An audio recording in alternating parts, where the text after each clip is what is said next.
Welcome to day 3 of Everest base camp trek. രാവിലെ എണീറ്റ് പ്രഭാത കർമ്മങ്ങളൊക്കെ കഴിഞ്ഞതിന് ശേഷം പോകാൻ വേണ്ടി റെഡി ആയിക്കൊണ്ടിരിക്കുകയാണ്. മിൽക്ക് ടീയും കുടിച്ച് ഓംലേറ്റും കഴിച്ച് കുറച്ച് സൺസ്ക്രീനും വാരി പൊത്തി കുറച്ച് ലിപ് ബാമും ഇട്ട് ഇത് നല്ല ടേസ്റ്റ് ആണല്ലോ.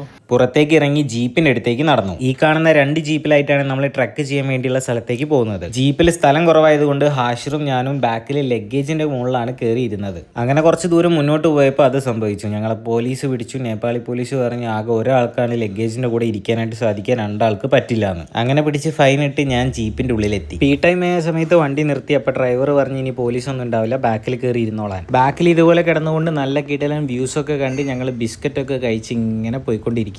നല്ല അടിപൊളി റോഡായതുകൊണ്ട് ഇതുപോലെ ഹമ്പൊക്കെ വരുന്ന സമയത്ത് ഇടയ്ക്ക് എയറിലേക്കും പോകുന്നുണ്ടായിരുന്നു. ഇവിടുന്ന് അങ്ങോട്ടും ജീപ്പ് ഉണ്ടായിരുന്നു, പക്ഷേ ജീപ്പ് അവൈലബിൾ അല്ലാത്തത് കാരണം ഇവിടുന്നേ ട്രക്ക് ചെയ്ത് പോകണമെന്ന് പറഞ്ഞു. അതുകൊണ്ട് നമ്മൾ ബാഗൊക്കെ എടുത്ത് റെഡിയായി. അങ്ങനെ ഇവിടുന്ന് നമ്മുടെ ഒഫീഷ്യൽ ട്രക്കിംഗ് സ്റ്റാർട്ട് ചെയ്യുകയാണ്. അങ്ങനെ നമ്മുടെ ഫസ്റ്റ് സസ്പെൻഷൻ ബ്രിഡ്ജ് നമ്മൾ ക്രോസ് ചെയ്തുകൊണ്ടിരിക്കുകയാണ്. വളരെ ഇൻഫോർമേറ്റീവ് ആയിട്ടുള്ള ഒരു മാപ്പ് കണ്ടിട്ടൊന്നും മനസ്സിലാവാത്തതുകൊണ്ട് മുന്നോട്ട് തന്നെ നടന്നു. അങ്ങനെ നമ്മൾ ഹില്ല് ക്ലൈംബ് ചെയ്യാൻ വേണ്ടി സ്റ്റാർട്ട് ചെയ്തു. 3 കൊല്ലമായിട്ട് ഇതുവരെ ഇളകാത്ത തടിയൊക്കെ ഇളകി തുടങ്ങി. കുറച്ച് മുകളിലേക്ക് വന്നപ്പോൾ ഒരു ടീ ഹൗസിൽ സ്റ്റോപ്പ് ചെയ്തു. ഇവിടെ കുറേ ഫോറിനേഴ്സ് ഉണ്ടായിരുന്നു. ഇന്തോനേഷ്യയിൽ നിന്ന് വന്ന ഈ ചേട്ടനായിട്ട് സംസാരിച്ച സമയത്ത് ഇന്ത്യയിൽ വന്നപ്പോൾ പാനിപ്പൂരി കഴിച്ചതും മസാല സോഡ കഴിച്ചതും ഒക്കെ പറയുന്നുണ്ടായിരുന്നു. ഉച്ചയ്ക്ക് നല്ല ചൂടുള്ള നൂഡിൽസും കഴിച്ച് പോകാൻ വേണ്ടി റെഡിയായി. പോട്ടേഴ്സിനും ഒക്കെ നമുക്ക് പരിചയപ്പെടുത്തി തന്നു. അങ്ങനെ നമ്മുടെ ട്രക്കിംഗ് ബാഗ് മാത്രം എടുത്ത് നമ്മൾ ട്രക്കിംഗ് സ്റ്റാർട്ട് ചെയ്തു. ഇവിടെയാണ് മിസ്റ്റേക്ക് നമ്പർ 1 സംഭവിച്ചത്. ആവശ്യമില്ലാത്ത കുറച്ചധികം സാധനം ഞാൻ ബാഗിൽ വെച്ചിട്ടുണ്ടായിരുന്നു. അങ്ങനെ മുകളിലേക്ക് കയറിക്കൊണ്ടിരിക്കുകയാണ്. കുഴപ്പമൊന്നുമില്ല. വില്ലേജ് പോലത്തെ ഏരിയയും അതുപോലെ ഫോറസ്റ്റ് പോലത്തെ ഏരിയയിൽ കൂടെ ഒക്കെ നടന്നുപോയി. കുറച്ച് മുകളിലേക്ക് എത്തിയതിനു ശേഷം ഒന്ന് ബ്രേക്ക് എടുത്ത് വെള്ളം കുടിച്ചു. ഇവിടുന്ന് മുകളിലേക്ക് നോക്കുമ്പോൾ ഒരു മൊണസ്ട്രി കാണാം. അങ്ങനെ നടന്ന് കയറി അവിടെ എത്താൻ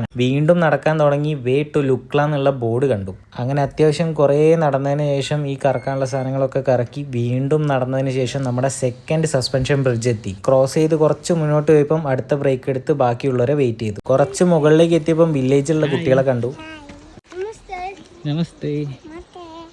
അങ്ങനെ ഹില്ലിന്റെ ചെരുവും കയറുമ്പോഴുള്ള കിതപ്പും ഒരുപോലെ കൂടിക്കൊണ്ടേയിരുന്നു. ഓരോ വലിയ കയറ്റം കഴിയുമ്പോഴും ബാക്കിയുള്ളവരെ വെയിറ്റ് ചെയ്തുകൊണ്ട് ബ്രേക്ക് എടുക്കും. പൈപ്പിൽ നിന്ന് വെള്ളം എടുക്കുമ്പോൾ പ്യൂരിഫിക്കേഷൻ ടാബ്ലറ്റ്സ് ഇട്ടിട്ട് മാത്രമാണ് കുടിക്കുന്നത്. അങ്ങനെ വീണ്ടും നടന്ന് ഏകദേശം ഇരുടാവാൻ തുടങ്ങി. തണുപ്പുണ്ടെന്ന് പറഞ്ഞിട്ട് കാര്യമില്ല, നല്ല രീതിയിൽ വേർക്കുന്നുണ്ട്. മുന്നിൽ 3 പേരുണ്ടായിരുന്നു, അവരെയും കാണാനില്ല, ബാക്കിലുള്ളവരെയും കാണാനില്ല. എനർജി മൊത്തം കഴിഞ്ഞപ്പോൾ ഒരു ഗുഡ് ഡേ ബിസ്ക്കറ്റും കഴിച്ചു കുറച്ച് വെള്ളവും കുടിച്ച് വീണ്ടും നടക്കാൻ തുടങ്ങി. സമയം 6 മണി ആയിട്ടേ ഉള്ളൂ, പക്ഷേ ഇവിടെ പെട്ടെന്ന് ഇരുടാവുന്നുണ്ട്. അങ്ങനെ നമ്മൾ ടീ ഹൗസിലെത്തി. ഇന്ന് ഇവിടെയാണ് നമ്മൾ സ്റ്റേ ചെയ്യുന്നത്. ബുപ്സ എന്നാണ് ഈ ഒരു സ്ഥലത്തിന്റെ പേര്. അത്യാവശ്യം നല്ല സെറ്റപ്പ് ഉള്ള ഒരു ടീ ഹൗസിലാണ് നമ്മൾ സ്റ്റേ ചെയ്യുന്നത്. ആദ്യം തന്നെ നമ്മളൊരു ജിഞ്ചർ ലെമൺ ടീ ഓർഡർ ചെയ്തു. പിന്നെ നല്ല ചൂട് എഗ് ഫ്രൈഡ് റൈസ് ആണ് നമ്മൾ ഓർഡർ ചെയ്തത്. ഇവിടെ സൈഡിലുള്ളത് ചെമ്മീൻ പൊടിയാണ്. ഇത് ഇന്തോനേഷ്യക്കാർ തന്നതാണ്. അങ്ങനെ നമ്മൾ റൂമിലേക്ക് നടന്നു. ഇതാണ് നമ്മൾ ഇന്ന് സ്റ്റേ ചെയ്യുന്ന റൂം. ഒരു റൂമിൽ 2 പേരാണ് ഉള്ളത്. വല്ലാത്ത ക്ഷീണം, ഞാനൊന്ന് കിടക്കട്ടെ.